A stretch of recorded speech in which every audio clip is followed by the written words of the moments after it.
Welcome to the Little Life Lessons podcast with me, Tasha the Moonchild. Let's see what life lesson I've learnt in this episode and how it can hopefully help you too.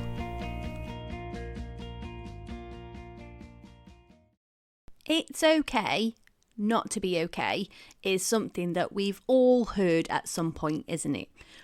But today's life lesson is all about truly hearing that, listening to it and taking it on board so that you can figure out what support you actually need when things aren't going so well. My first experience with counselling was actually when I was 21 years old, and I was having a really tough time understanding what I could have done differently to have a better relationship with my parents. I thought maybe if somehow I'd been better, more perfect, more this, less that it would have resulted in me not getting a text message after yet another argument simply saying that I didn't live there anymore. So I had 6 weeks of counselling where I essentially sobbed for an hour, but by the end of those 6 weeks, I realised that my mum's behaviour in particular was absolutely nothing to do with me. And it was at that point that I swore to myself that if I ever felt that way again, that I'd get the help and support I needed. Because maybe if my alcoholic mum had done the same, then maybe things wouldn't have turned out the way they did. Because I'm 36 now and I haven't spoken to my mum since. And whilst some people might not understand that, my life has actually been a lot easier without her in it. So I may have been protecting myself, but I was actually protecting myself from someone who doesn't want to help themselves. So today I want to tell you that it's okay to not be okay, but it's not okay to do absolutely nothing about it. So when Josh was born, I struggled like most new mums do, but it was actually when I went back to work when Josh was 7 months old that I kind of had a sort of delayed postnatal depression. So I went back to the GP, I took a month off work, I had more counselling, and just got myself back on track. And over the years, I've had various stints on antidepressants just to take the edge off kind of day-to-day struggles that we all face, I guess. Some suited me and some didn't, but they've always made a difference. But it was actually when I sought out some CBT late last year that I had a real proper breakthrough. So I was burnt out trying to work full time, trying to run a business, as well as dealing with a new autism and ADHD diagnosis for Josh at the same time. And it all just got a bit much for me, if I'm honest. But for the first time, instead of just dealing with the top level stuff and the stuff that was causing me problems there and then, during my CBT sessions, we actually dug a hell of a lot deeper, went much further back, and discovered that I've had these rules for living that everybody does that have caused me no end of trouble in my adult life. So the reason that I find criticism so hard to deal with isn't because I was constantly told negative things when I was growing up, but it was actually the opposite. It was because of a lack of the positives. So if you never get to hear the good stuff, then hearing the bad stuff's just a lot harder to take, isn't it? The reason that I overcompensate sometimes where Josh is concerned is because I am absolutely terrified that he'll end up feeling the same way that I feel about my own parents, and the thought of that genuinely fills me with absolute dread. The reason that I constantly seek external validation for absolutely every decision I ever make is because I've spent my whole life thinking I wasn't good enough. I wasn't good enough to keep my mum sober, so my self-esteem's been through the absolute floor. Now, one of the things my therapist made me do a lot of work around is the fact that thoughts aren't facts. They're just thoughts.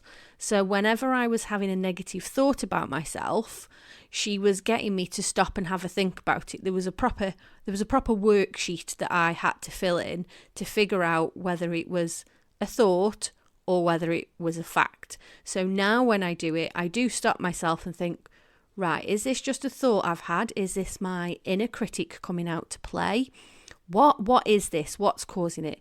And has it happened before? And just because it's happened before doesn't mean it's going to happen again. So before our sessions came to an end, she reminded me that the work doesn't stop just because our sessions have. Because if I don't do the work, then all that's going to happen is I'll be in exactly the same place again. It could be in 3 months, it could be 6 months, 12 months, could be a couple of years. But if I don't do the ongoing work to check in with my mental health, then I'm going to be back to where I started. So she challenged me to think of a way to do that. And I thought, you know what, I'm going to create myself a little check-in sheet. And I'm going to set a reminder at a time every week where I know that I've got the time to do it. So what I've done is I've adapted a copy of the same sheet for other people to use. So you get it delivered to your inbox if you join my email list, or it's sitting waiting in my Facebook group in the pin section. What I'll do is I'll post the links to both in the comments because it's really, really helping me, and I genuinely think it can help you too, because doing those weekly check-ins means that I'm just more aware of how I'm feeling, what's causing me the issues, how full my cup is, what self-care I need to do, and ultimately what action I need to take to make sure that I'm actually looking after myself.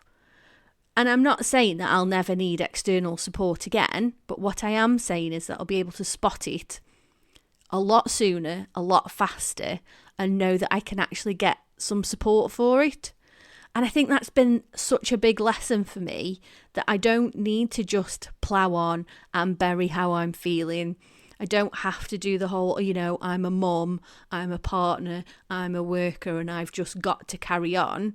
Because ultimately, if I don't look after myself, then my body's going to tell me that I need to slow down. And hiding how I'm truly feeling doesn't make me a better person. It just makes me a miserable one. So my life lesson for today is that there's no shame in getting mental health support when you need it. I've been really open with my friends, with my family, and even my work colleagues about the support that I've been receiving, because I know that it can encourage other people to be honest about their own needs too. It's not that people need permission to take a look at their mental health, but if they know that other people are struggling and doing the work, it encourages them to do it, particularly for people like me. So I'm often seen as really confident, but having confidence and having high self-esteem are two very, very separate things.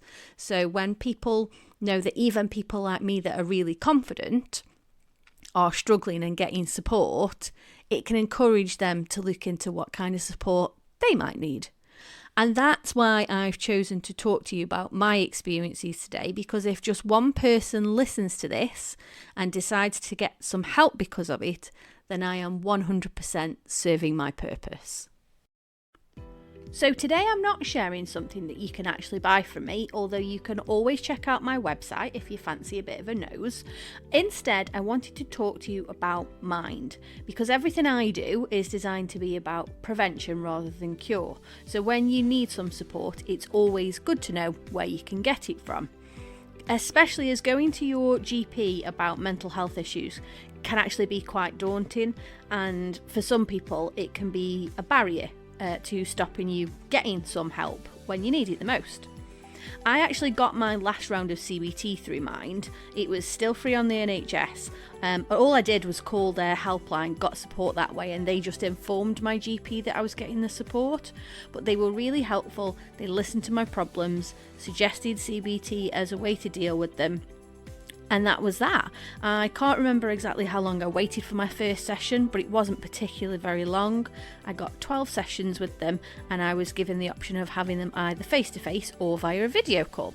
I'll leave the link to them in the notes, but if you wanted to check out their website, it's mind.org.uk, or you can call their helpline on 0300 12 333 93.